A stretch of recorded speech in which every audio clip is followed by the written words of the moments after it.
Hey guys, I am Adam. Welcome to the Vintage Sanctuary. This is a hobby pet peeves VR for Mike, baseball collector. But it is also a shout out to Orlando, a collector's dream, because he really moved me with his pet peeves VR, where he talked about embracing authentic cards. He really moved me to realize that if you have an authentic card, carefully selected, that you just absolutely love, there's no need to make excuses for it. Embrace it, enjoy it, love it, and show it off proudly. And I tell you what, if you have not seen Orlando's Pet Peeves video, I will link it in the description.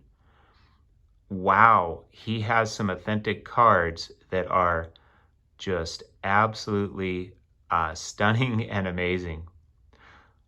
So today, my wife and I went and saw a couple that I used to work with. And some years ago in his office, he had a poster. And I remember him and I talking about that poster. And this is before I got into collecting vintage baseball cards. Well, today he said, he offered me that poster and said, I'd like you to have it. And so he gave me a couple of gifts, one of which is this poster. And let's take a look at this poster and see how it relates to this video as well. His name's Mark, by the way. This is a poster that shows all 407 cards from the 1952 top set. This is a poster that was from an auction house that auctioned off the entire set in PSA 8 grade for every card back in December of, I believe, 2002. And the card I would like to focus in on is card number 261. It won't focus because it's a pretty small picture, but card number 261, the Willie Mays card. And my friend Mark also gave me this gift, which he has had for some years. It's the 1990 Baseball's Ultimate Biographical Reference of the Ball Players. Over 1,200 pages that tell the story of, I think, pretty much every Major League Baseball player up until that time, in alphabetical order. So for example, here we have Willie Mays. And yes, it gives his stats and other accomplishments, but it also has some wonderful, a wonderful write-up. Considered by many the greatest ball player of all time, Mays was the prototype of the complete player. He hit for average and power, ran the bases with intelligence and speed, played a spectacular center field, and possessed a great arm. He was also remarkably durable, playing in at least 150 games for 13 consecutive seasons. And there's a wonderful picture, Willie Mays far right after his 600th home run. And Mays goes on to the next page. Mays had a habit of addressing his fellow players with a high-spirited "say hey" salutation, prompting New York sports writer Barney Kremenko to call him the "say hey kid." An exuberant figure during his earlier days in New York, he became a folk hero by playing stickball with children in Harlem streets bordering the Polo Grounds. He was embraced lovingly by New Yorkers who were heartbroken when the Giants moved to San Francisco following the 1957 season. And of course, many more things to say about Mays. For example, along with Mantle and Aaron, Mays was the dominant slugger of the 1950s and 1960s. He hammered 52 homers in 1965 to join Ruth, Fox, Kiner, and Mantle as the only players with more than one 50 home run season. Mays' preeminence as a center fielder is supported statistically by his career total of 7,095 putouts, the most in Major League history. He used his patented basket catch on routine fly balls, and he regularly dumbfounded onlookers by making seemingly impossible plays. After a particularly astonishing display in which Mays raced to his left, speared a fly ball, spun 360 degrees counterclockwise, and threw the ball on a 325-foot line to nail a tagging Dodger base runner at the plate, Brooklyn manager Charlie Dressen commented, "I won't believe that play until I see him do it again." So, Mark, if you watch this, thank you so much for this wonderful baseball reference book, as well as the wonderful framed complete poster of the complete 1952 top set. So what is the nature of my pet peeve? It is collectors who would disrespect a card because it got an A or an authentic grade, who would say that a card is not worthy of being in someone's collection because that card did not get a numerical grade. And I think anyone who saw Orlando's video would see some incredibly compelling evidence to the contrary. Talk about some gorgeous, beautiful Grail cards that are just absolutely stunning. Now, I don't want to put words in Orlando's mouth, but I don't think he was saying just go out and buy every authentic card that you can find or every A-graded card that you can find. I think what he was saying is there's a case to be made, an extremely strong case for valuing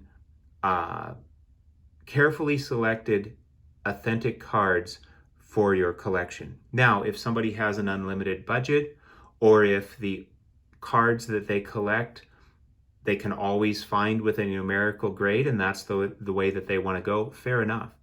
But when we get into pre-war, which I certainly don't know a lot about, and I don't claim to be an expert on post-war by any means either, there are a lot of cards that may pretty much only come in authentic. Either they're so rare that good luck finding any copy, authentic or otherwise, or maybe they're hand cut, or they've been recolored, or whatever the case may be, to where finding numerical grades is either impossible or nearly impossible. So there's that. Or in the case of the card we are looking at now, I was at the National and I was looking at the 1952 Topps Willie Mays cards. The ones that were graded PSA 1 or SGC 1 were quite a bit more expensive than this card that's graded authentic. And without exception, they had lots of significant surface flaws. Their presentation was nowhere near on the same level as this gorgeous, stunning beauty. And so that's why I bought this authentic card, because it cost a fair amount less. It's possible maybe I could have bargained and got one of those cards at the price I paid for this, one of those PSA or SGC ones, but it would have been a truly beat up card, like ran over by a truck type presentation. Every single one of those ones that I found, many of them with an asking price of much more than I paid for this card, paled in comparison in terms of eye appeal. So I am proudly embracing this PSA Authentic as my 1952 Topps Willie Mays Grail card. And it is just absolutely stunning. I mean, the color is just outrageously fresh and sweet. Now, one of the things that Orlando said was, you should know why your card has been graded authentic. And I have not figured that out for this card, Orlando. But I've certainly tried, and I've spent some time thinking about it for sure. So I've compared this to other cards. It definitely measures the standard size.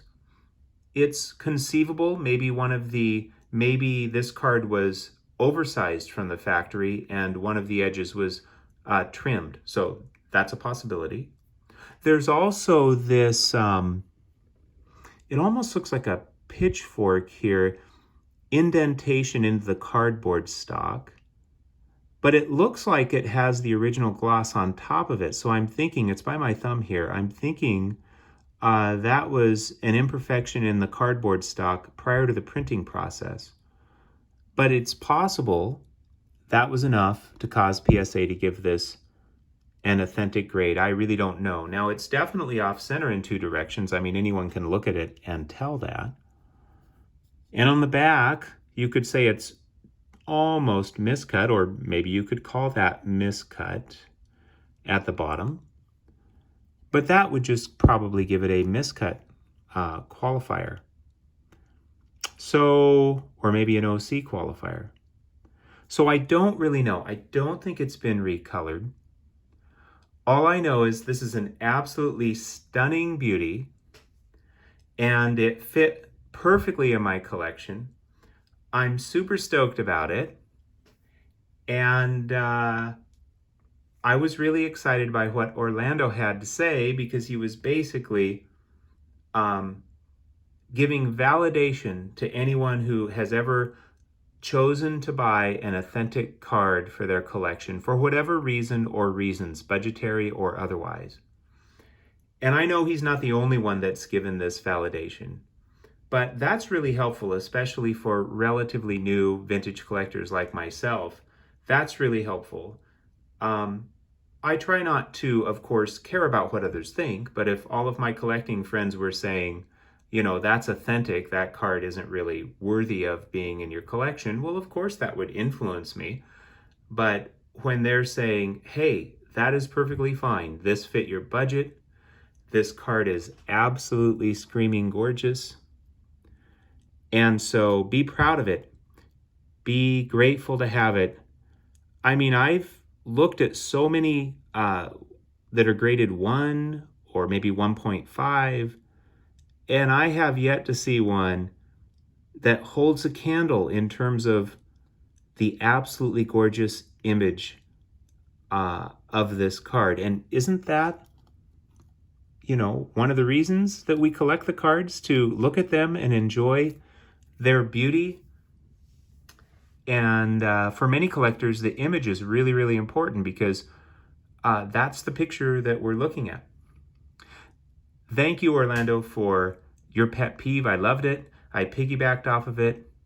Thank you, everyone, for sharing in my joy. I hope you had a wonderful and peaceful time in the Vintage Sanctuary.